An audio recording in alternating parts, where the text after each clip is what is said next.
Hi, I'm Quenisha, the author of Working Twice as Hard.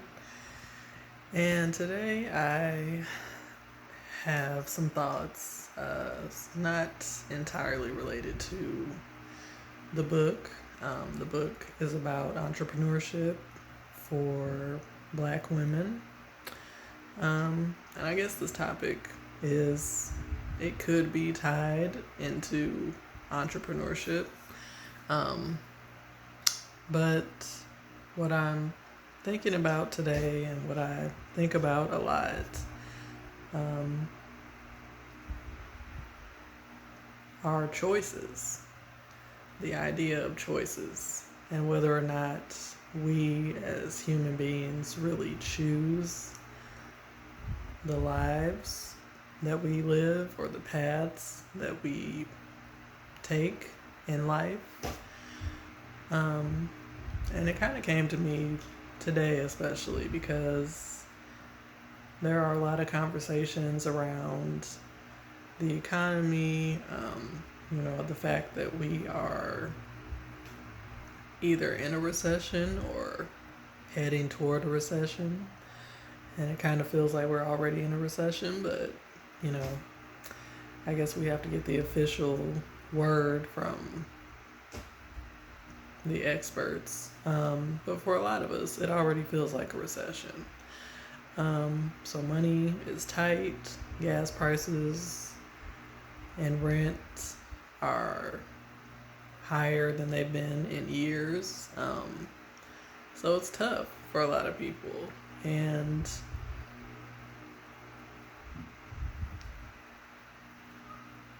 I don't I guess I try to choose my words carefully when I'm talking about these kinds of issues because I never want to minimize what's going on, because obviously there's a problem at a very large systemic level if gas prices are between $5 to $6 a gallon. Obviously, there are large systemic issues if rent is $2,000 or more in big cities, major cities. And even in smaller or mid-sized cities, rent is between $1,200 and $1,500, while most people's income is only between $1,200 to $1,500. So I shouldn't say most, but a large percentage of American society, their income is less than $2,000. So I never want to approach these topics with this idea of like, oh, well, you can just choose to make more money, or you can just choose not to pay rent that costs, that's taking up your entire paycheck, because I know that it's not that cut and dry. However, with that, hopefully that disclaimer out of the way, I also think it's important to think about our choices on a smaller scale, because especially in my generation, I think millennials, we've had a rough time between, student loans, between not finding jobs that pay, the compensation that we've expected after getting our degrees, being priced out of affordable housing. We've just had a lot going on. So, with that said, I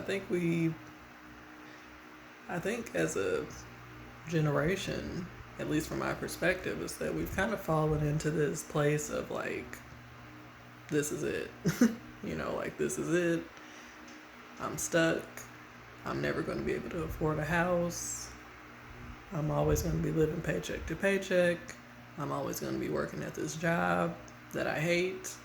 I'm always going to be paying off these loans, or, I'm never going to be able to pay them off. And for some of us, again, that could be true. Like if your loans are $80,000 to $90,000, if your student debt is $80,000 to $90,000, like there is a very real possibility that you might never pay those loans off.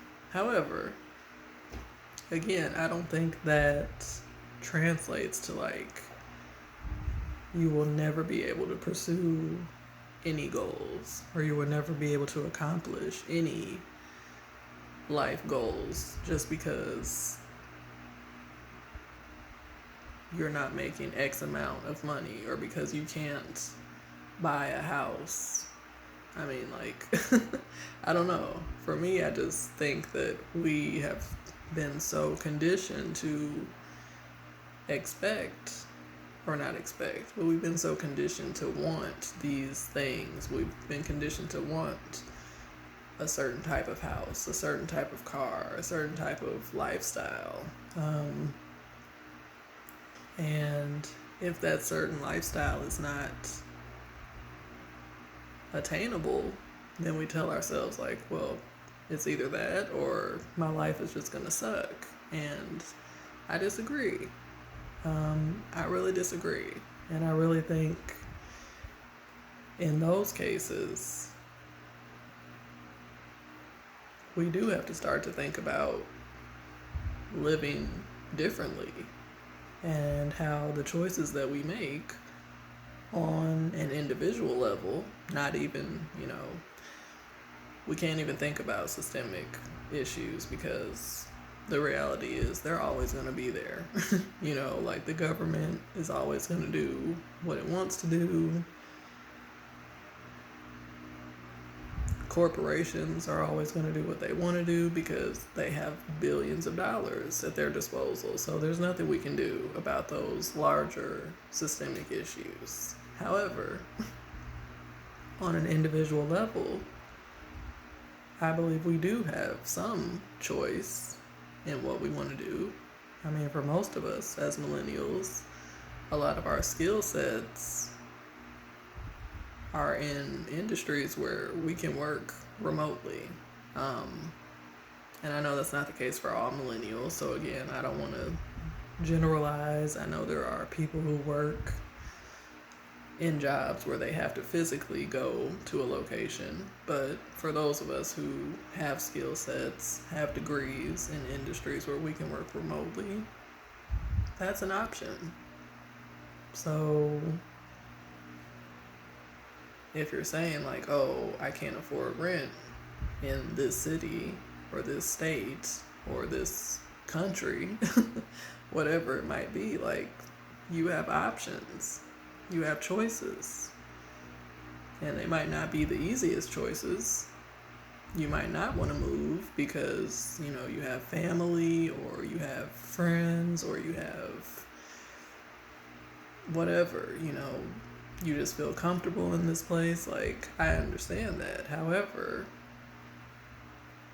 at some point you have to acknowledge that, like, you're still making a choice.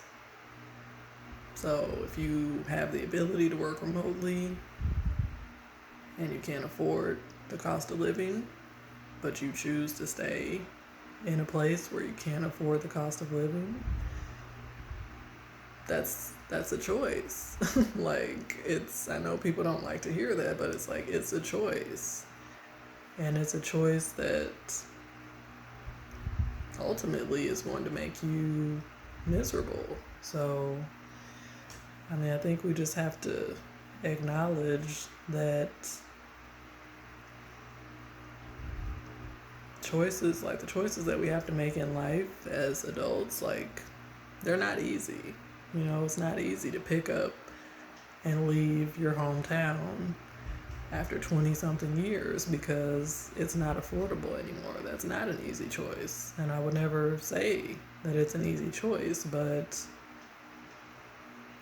if you really, I guess the choices come down to what you value. So if you really value a better quality of life, if you value getting a little more bang for your buck when it comes to your salary, like you'll make the choices that can move you in that direction. And if you value staying in the same place, even if it's not healthy or it's not sustainable, then I guess you value pain, suffering. I don't know. I don't want to, I can't really speak to